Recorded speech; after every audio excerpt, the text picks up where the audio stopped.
ಎಲ್ಲರಿಗೂ ನಮಸ್ಕಾರ. Welcome to Priya diaries. ಇವತ್ತು ನಾನು ಅಪ್ಲೋಡ್ ಮಾಡ್ತಾ ಇರೋದು ಊಟಿ ವ್ಲಾಗ್. ನಾನು ಊಟಿಗೆ ಹೋಗ್ತಾ ಇರೋದು ಬೆಂಗಳೂರಿಂದ ಊಟಿಗೆ ಅರೌಂಡ್ 6 ಅವರ್ಸ್ ಜರ್ನಿ ಇದೆ. ಸೊ ಊಟಿಗೆ ಹೋಗಬೇಕು ಅಂದರೆ ನಮಗೆ ಪ್ರೈವೇಟ್ ಬಸ್ಸಸ್ ಫೆಸಿಲಿಟೀಸ್ ಇದೆ. ರೆಡ್ ಬಸ್ಸಲ್ಲಿ ಬುಕ್ಕಿಂಗ್ ಮಾಡ್ಕೊಬೋದು, ಇಲ್ಲಾಂದರೆ KSRTC ಇದೆ, ನಿಮಗೆ ಇನ್ನೂ ಕಡಿಮೆ ಬಜೆಟಲ್ಲಿ ಹೋಗ್ಬೋದು. ಅದು ಬಿಟ್ಟರೆ ನಮಗೆ ಫ್ಲೈಟ್ ಫೆಸಿಲಿಟೀಸ್ ಕೂಡ ಇರುತ್ತೆ. ಬಟ್ ಡೈರೆಕ್ಟಾಗಿ ಊಟಿಗೆ ಯಾವ ಫ್ಲೈಟ್ಸ್ ಕೂಡ ಹೋಗಲ್ಲ. ಕೊಯಂಬತ್ತೂರಲ್ಲಿ ಇಳ್ಕೊಂಡ್ರೆ ಮತ್ತೆ 88 ಕಿಲೋಮೀಟರ್ಸ್ ಇರುತ್ತೆ. ಅಲ್ಲಿಂದ 3 ಅವರ್ಸ್ ಜರ್ನಿ ಇರುತ್ತೆ. I think this is the long journey. So ಯಾರಾದರೂ ಹೋಗ್ತೀರಾ ಅಂತ ಹೇಳಿದ್ರೆ my suggestion go for a bus, because ಡೈರೆಕ್ಟಾಗಿ ಊಟಿನ ರೀಚ್ ಆಗಬಹುದು. ಊಟಿಗೆ ಹೋಗುವಾಗ ಬಂಡೀಪುರ ನ್ಯಾಷನಲ್ ಪಾರ್ಕ್, ಗುಂಡ್ಲುಪೇಟೆ, ನಂಜನಗೂಡು ಈ ರೂಟಲ್ಲಿ ಹೋಗಬೇಕಾಗತ್ತೆ.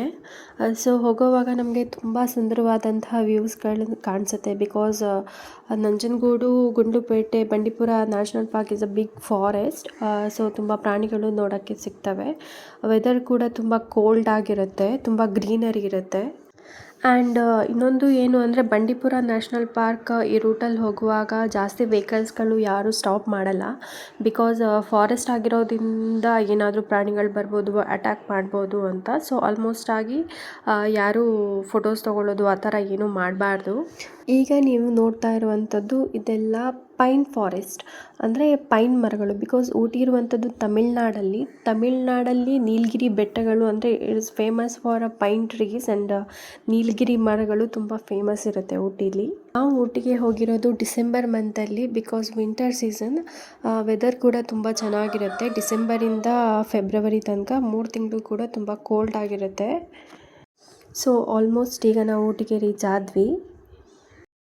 ಇದು ನಾವು ಉಳ್ಕೊಂಡಿರುವಂತಹ ಮನೆ ಪ್ರಾಪರ್ಟಿ. ಸೊ ತುಂಬ ಸುಂದರವಾಗಿರುವಂತಹ ವ್ಯೂಸ್ಗಳಿತ್ತು ಎದುರುಗಡೆ. ನಾನು ಊಟಿಲಿ ಇನ್ನು ಯಾವ ಪ್ಲೇಸ್ಗಳಿವೆ, ನಾವು ಯಾವ ಪ್ಲೇಸ್ಗಳಿಗೆ ಹೋದ್ವಿ ಅಂತ ಡೀಟೇಲ್ಡಾಗಿ ಹೇಳ್ತೀನಿ.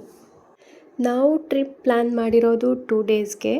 First day Coonoor full travel ಮಾಡಿದ್ವಿ ಆ್ಯಂಡ್ ಸೆಕೆಂಡ್ ಡೇ ಊಟಿಗೆ ಹೋದ್ವಿ. ಊಟಿ ಇರೋದು ಆ್ಯಕ್ಚುಲಿ ಸಮುದ್ರ ಮಟ್ಟಕ್ಕಿಂತ 1800 ಫೀಟ್ ಹೈಟಲ್ಲಿದೆ. ಸೊ ಇವಾಗ ಏನು ಕಾಣಿಸ್ತಾ ಇದೆ, ಸೊ ಇದೆಲ್ಲ ಕೂನೂರು. ಇಲ್ಲಿ ಫೇಮಸ್ ಇರೋದೇ ಟೀಗೆ. ಎಲ್ಲಿ ನೋಡಿದ್ರೂ ಟೀ ಪ್ಲ್ಯಾಂಟೇಷನ್ಸ್, ಟೀ ಎಸ್ಟೇಟ್ಸ್ಗಳಿರುತ್ತೆ.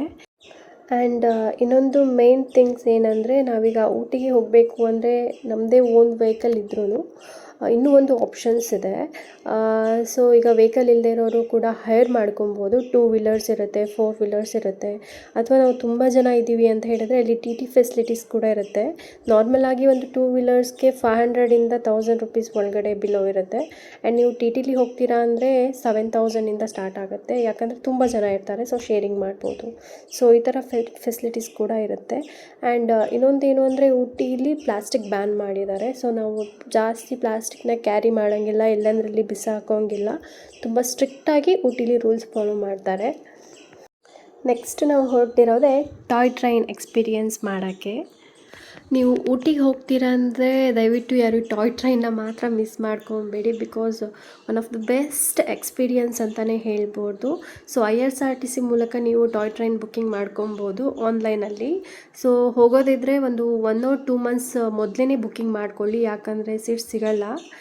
ನಾವು ಕೂಡ ಒಂದು 15 to 20 ಡೇಸ್ ಮೊದಲೇ ಬುಕ್ಕಿಂಗ್ ಮಾಡ್ಕೊಂಡಿದ್ವಿ. ಮಾತ್ರ ಇದರ ವ್ಯೂ ಮಾತ್ರ ತುಂಬ ಚೆನ್ನಾಗಿದೆ ಅಂತಲೇ ಹೇಳ್ಬೋದು. ಬಿಕಾಸ್ ಎಲ್ಲ ನೀಲಗಿರಿ ಟ್ರೀಸ್, ಎಸ್ಟೇಟ್ಸ್ ಅದ್ರ ಮೇಲಿಂದ ಹಾದು ಹೋಗುತ್ತೆ ಅದು. ಆ್ಯಂಡ್ ಕೆಲವೊಂದು ಟನಲ್ಗಳು ಸಿಗುತ್ತೆ ಹೋಗೋವಾಗ. ಸೊ ಎಲ್ಲರೂ ಕಿರ್ಚಾಡ್ತಾಯಿದ್ರು, ಫೋಟೋಸ್ ತೊಗೊತಾಯಿದ್ರು. ಬಿಕಾಸ್ ಟಾಯ್ ಟ್ರೈನ್ ಅಂದ್ರೇ ತುಂಬ ಫೇಮಸ್. ಒಂದು ವೇಳೆ ನಿಮಗೆ ಆನ್ಲೈನ್ ಟಿಕೆಟ್ ಸಿಕ್ಕಿಲ್ಲ ಅಂತ ಹೇಳಿದ್ರು ಕೌಂಟ್ರಲ್ಲೂ ಸಿಗುತ್ತೆ, ಬಟ್ ನೀವು ಲೈನಲ್ಲಿ ನಿಲ್ಲಬೇಕಾಗತ್ತೆ. ಸೊ ನಾವು ಹೋಗ್ತಾ ಇರೋದು ಮೆಟ್ಟುಪಾಳ್ಯಮಿಂದ ಊಟಿಗೆ. ಸೊ ಈ ರೂಟ್ ಕೂಡ ತುಂಬ ಚೆನ್ನಾಗಿತ್ತು. ನಾರ್ಮಲ್ ಆಗಿ ಪರ್ ಹೆಡ್ 300 ಒಳಗಡೆನೇ ಇರುತ್ತೆ.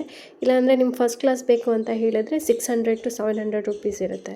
ನನಗೆ ಗೊತ್ತಿರೋ ಹಾಗೆ ಇಂಡಿಯಾದಲ್ಲಿ ಒಂದು 3 ಪ್ಲೇಸಸಲ್ಲಿ ಟಾಯ್ ಟ್ರೈನ್ಸ್ ಇರ್ಬೋದು. ಒಂದು ಶಿಮ್ಲಾದಲ್ಲಿದೆ, ಒಂದು ವೆಸ್ಟ್ ಬಂಗಾಲಲ್ಲಿದೆ. ಸೊ ಅದು ಬಿಟ್ಟರೆ ಊಟಿಲೇ ನಮಗೆ ಟಾಯ್ ಟ್ರೈನ್ ಸಿಗೋದು. ಸೊ ಇದಿಷ್ಟಕ್ಕೆ ಕಂಪೇರ್ ಮಾಡಿದ್ರೆ Ooty is the best option. So ಹತ್ರ ಆಗುತ್ತೆ. ಸೊ ಹೋದರೆ ದಯವಿಟ್ಟು ಎಲ್ಲರೂ ಒಂದು ಸಲ ಎಕ್ಸ್ಪೀರಿಯೆನ್ಸ್ ಮಾಡಿ. ಇವಾಗ ನಾವಿರೋದು ಕರ್ನಾಟಕ ಪಾರ್ಕಲ್ಲಿ. ನಾವು ತುಂಬ ಜನ ಹತ್ರ ಸಜೆಷನ್ಸ್ ಕೇಳಿದ್ವಿ ಯಾವ ಪಾರ್ಕ್ ಚೆನ್ನಾಗಿದೆ ಅಂತ. ಸೊ ಕರ್ನಾಟಕ ಪಾರ್ಕ್ ಅಂತ ಹೇಳಿದ್ರು.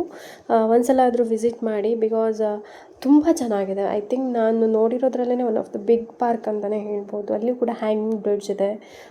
ಎಕರೆಗಟ್ಟಲೆ ಜಾಗದಲ್ಲಿ ಒಂದು ದೊಡ್ಡ ಪಾರ್ಕ್ ಮಾಡಿದ್ದಾರೆ. ಅದರಲ್ಲೂ ನಮ್ಮ ಕರ್ನಾಟಕದ ಹೆಸರಿದೆ ಅಂದರೆ ಇನ್ನೂ ಖುಷಿನೇ. ಈಗ ನಾವು ಹೋಗ್ತಾ ಇರೋದು ಮುರುಗನ್ ಟೆಂಪಲ್ಗೆ. ಇದು ಹಿಂದೂ ಟೆಂಪಲ್. ತುಂಬ ಅಂದರೆ ತುಂಬ ಹೈಟಲ್ಲಿದೆ ದೇವರ ಸ್ಟ್ಯಾಚು. ಆ್ಯಂಡ್ ನಾವು ಹೋಗ್ತಾ ಇದ್ದೀವಿ, ಫುಲ್ ಮೋಡದ ಥರ ಮುಚ್ಕೊಂಡು ಬಿಟ್ಟಿತ್ತು, ಫಾಗಿಯಾಗಿ ಕೈಯೆಲ್ಲ ಫ್ರೀಸ್ ಆಗ್ತಾ ಇತ್ತು. ಆ್ಯಂಡ್ ಮೂಗೆಲ್ಲ ತುಂಬ ಫುಲ್ ಕೋಲ್ಡ್ ಆಗ್ತಿತ್ತು. ಅಷ್ಟೂ ಹಿಮ ಇರುತ್ತೆ ಅಲ್ಲಿ. ಮೆಟ್ಲು ಹತ್ಕೊಂಡು ಹೋಗಬೇಕಾಗತ್ತೆ ಅಲ್ಲಿಗೆ ಹೋಗೋವಾಗ. ನೆಲನೂ ಕೂಡ ತುಂಬ ಅಂದರೆ ತುಂಬ ಕೋಲ್ಡ್ ಇರುತ್ತೆ. ಕಾಲಲ್ಲಂತೂ ನಡೆಯೋಕ್ಕೆ ಆಗಲ್ಲ, ಅಷ್ಟು ಕೋಲ್ಡ್ ಇರುತ್ತೆ. ನಾವು ನೆಕ್ಸ್ಟ್ ಬಂದಿರುವಂಥದ್ದು ಟೀ ಫ್ಯಾಕ್ಟ್ರಿಗೆ. ಊಟಿಲಿ ಟೀ ಫ್ಯಾಕ್ಟ್ರಿ ತುಂಬಾ ಇದೆ, ಬಟ್ ಅದರಲ್ಲಿ ಒಂದು ಚೂಸ್ ಮಾಡಿ ನಾವು ಹೋಗಿರೋದು. ಇಲ್ಲಿ ಎಂಟ್ರಿ ಫೀಸ್ ಇರುತ್ತೆ, ಪರ್ ಹೆಡ್ 20 ರುಪೀಸ್ ಅಂತ. ಸ್ಟಾರ್ಟಿಂಗ್ ಹೋದಾಗ ಸ್ಯಾಂಪಲ್ಗೆ ಅಂತ ಒಂದು ಟೀ ಕೊಡ್ತಾರೆ. ತುಂಬ ಚೆನ್ನಾಗಿತ್ತು ಟೀ. ಅವರೇ ಮಾಡಿರೋದು, ಅಲ್ಲೇ ಬೆಳೆದು ಅದರಲ್ಲೇ ಪೌಡರ್ ಮಾಡಿರುವಂಥದ್ದು. ಸೊ ಅಲ್ಲಿ ಫುಲ್ ಪ್ರೊಸೆಸ್ ಇರುತ್ತೆ ಒಳಗಡೆ ಎಂಟರ್ ಆದರೆ. ಸೊ ಹೇಗೆ ಅದರ ಲೀಫ್ನ ತರ್ತಾರೆ, ಹೇಗೆ ಮಷಿನ್ಗೆ ಹಾಕ್ತಾರೆ, ಹೇಗೆ ಡ್ರೈ ಮಾಡ್ತಾರೆ, ಪೌಡರ್ ಮಾಡ್ತಾರೆ, ಪ್ಯಾಕಿಂಗ್. ತುಂಬ ಜನ ವಿಸಿಟರ್ಸ್ ಇದ್ದರು. ಆ್ಯಂಡ್ ಟೀ ಹಿಸ್ಟ್ರಿ ಬಗ್ಗೆ ತುಂಬ ಬೋರ್ಡ್ಸ್ ಎಲ್ಲ ಹಾಕಿದ್ರು, ಯಾವಾಗ ಸ್ಟಾರ್ಟ್ ಆಯಿತು ಏನು, ಹಾಗೆ ತುಂಬ ಜನ ಕೆಲಸದವರಿದ್ದರು.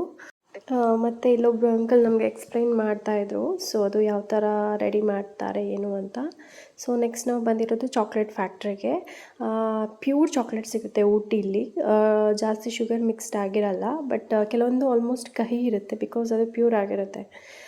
ಸೊ ಇಲ್ಲಿ ಕೂಡ ಹಾಗೆ ಚಾಕ್ಲೇಟ್ ಪ್ರೊಸೆಸಸ್ ಇಲ್ಲ ಎಲ್ಲ ಒಂದೊಂದೇ ಡೀಟೇಲ್ಡಾಗಿ ಹೇಳ್ತಾರೆ. ಹಾಗೆ ಕೈಗೊಂದು ಬ್ಯಾಡ್ಜ್ ಕೊಟ್ಟಿರ್ತಾರೆ. ಸೊ ಅದು ಹಾಕ್ಕೊಂಡು ಹೋದರೆ ಮಾತ್ರ ಅಲ್ಲಿ ಒಳಗೆ ಎಂಟರ್ ಆಗೋಕ್ಕೆ ಬಿಡ್ತಾರೆ. ಇಲ್ಲಿ ಕೂಡ ಚಾಕ್ಲೇಟ್ ಸ್ಯಾಂಪಲ್ಸ್ ಕೊಡ್ತಾರೆ. ಸೊ ಒಂದು 5 ವೆರೈಟಿ ಚಾಕ್ಲೇಟ್ ಸ್ಯಾಂಪಲ್ ಕೊಟ್ಟರೆ ನಾವಲ್ಲಿ ನೋಡ್ಬೋದು. ಒಳಗಡೆ ಹೋದರೆ ನಿಮಗೆ ಸ್ಯಾಂಪಲ್ ಸಿಗೋಲ್ಲ. ಸೊ ಹೊರಗಡೆಯಲ್ಲೇ ನಾವು ತಿಂದಿರ್ತೀವಲ್ವ, ಅದನ್ನು ನೋಡಿ ನಾವು ಬೈ ಮಾಡಬೇಕು ಚಾಕ್ಲೇಟ್ಸ್ನ. ಚಾಕ್ಲೇಟ್ ಪ್ರೈಸಸ್ ಕೂಡ ಸ್ವಲ್ಪ ಕಡಿಮೆನೇ ಇರುತ್ತೆ. ಸೊ ನೆಕ್ಸ್ಟ್ ನಾವು ಹೋಗ್ತಾ ಇರೋದು ಟೀ ಪ್ಲ್ಯಾಂಟೇಷನ್ಸ್ಗೆ. ಸೊ ಎಲ್ಲ ಊಟಿ ಕೂನೂರು ರೌಂಡ್ಸ್ ಆದಮೇಲೆ ನಾವು ಫೋಟೋಸ್ ತೊಗೊಂಡಿಲ್ಲ ಅಂದರೆ ಆಗಲ್ಲ. ಸೊ ಎಲ್ಲ ಕಡೆನೂ ನಿಲ್ತಾಯಿದ್ರು ಫೋಟೋಸ್ಗೆ. ಮತ್ತು ಟೀದು ಲೀಫ್ ಕೊಯ್ಯುವಾಗ ಅವ್ರದ್ದೇ ಆದಂಥ ಟ್ರೆಡಿಷ್ನಲ್ಸ್ ಬಟ್ಟೆನ ಹಾಕ್ಕೊತಾರೆ. ಸೊ ಅಲ್ಲಲ್ಲಿ ಹೇಳ್ತಾಯಿದ್ರು 200ಗೆ 300ಗೆ ಅಂತ ಫೋಟೋಸ್ ಅಂತ. ಸೊ ಒಂದು ಕಡೆ ನಾವು ಸ್ಟಾಪ್ ತೊಗೊಂಡು ಅಲ್ಲಿ ಫೋಟೋಸ್ ಎಲ್ಲ ತೊಗೊಂಡಿದ್ವಿ. ಅವ್ರ ಕಲ್ಚರ್ ಥರನೇ ಅವ್ರ ಡ್ರೆಸ್ಸಸ್ ಹಾಕ್ಕೊಂಡು, ಸೊ ಲೀಫ್ ಕೊಯ್ಯೋ ಥರ ಅಲ್ಲ. ಸೊ ಎಲ್ಲರೂ ಫೋಟೋಸ್ ತೊಗೊತಾ ಇದ್ರು. Then we back to home. So ಈಗ ರಿಟರ್ನ್ ಹೋಗ್ತಾ ಇದ್ದೀವಿ. ಎಲ್ಲರೂ ಇದ್ದರು, ಫ್ರೆಂಡ್ಸ್ ಎಲ್ಲರೂ ಇದ್ದರು. ನಾವು ಟಿ ಬುಕ್ ಮಾಡಿದ್ವಿ ಊಟಿಲೇ. ಎಲ್ಲರೂ ಗಾಡೀಲಿ ಹಾಡಿಕೊಂಡು ಡ್ಯಾನ್ಸ್ ಮಾಡಿಕೊಂಡು ತುಂಬಾ ಎಂಜಾಯ್ ಮಾಡಿದ್ವಿ. ಇಲ್ಲಿಂದ ನಮಗೆ 7 o'clockಗೆ ಬಸ್ ಇತ್ತು ರಿಟರ್ನ್ ಬ್ಯಾಂಗ್ಳೂರ್ಗೆ. ಸೊ ನಾವು ಇವಾಗ ರಿಟರ್ನ್ ಹೊರಡ್ತಾ ಇದ್ದೀವಿ. ಸೊ ನಿಮಗೆ ಏನಾದರೂ ಡೌಟ್ಸ್ ಇದ್ದರೆ ಈ ವಿಡಿಯೋದಲ್ಲಿ ಹೇಗೆ ಊಟಿಗೆ ಹೋಗಬೇಕು ಏನಾದರೂ ಇದ್ದರೆ ನನಗೆ ಕಾಮೆಂಟ್ ಮಾಡಿ. ಐ ಹೋಪ್ ಈ ವಿಡಿಯೋ ನಿಮಗೆ ಇಷ್ಟ ಆಗುತ್ತೆ ಅಂದ್ಕೊತೀನಿ. ಈ ವಿಡಿಯೋಗೆ ಒಂದು ಲೈಕ್ ಮಾಡಿ, ಕೆಳಗಡೆ ಇರುವಂತಹ ಬೆಲ್ ಐಕಾನ್ನ ಕ್ಲಿಕ್ ಮಾಡಿ, ಸಬ್ಸ್ಕ್ರೈಬ್ ಮಾಡಿ.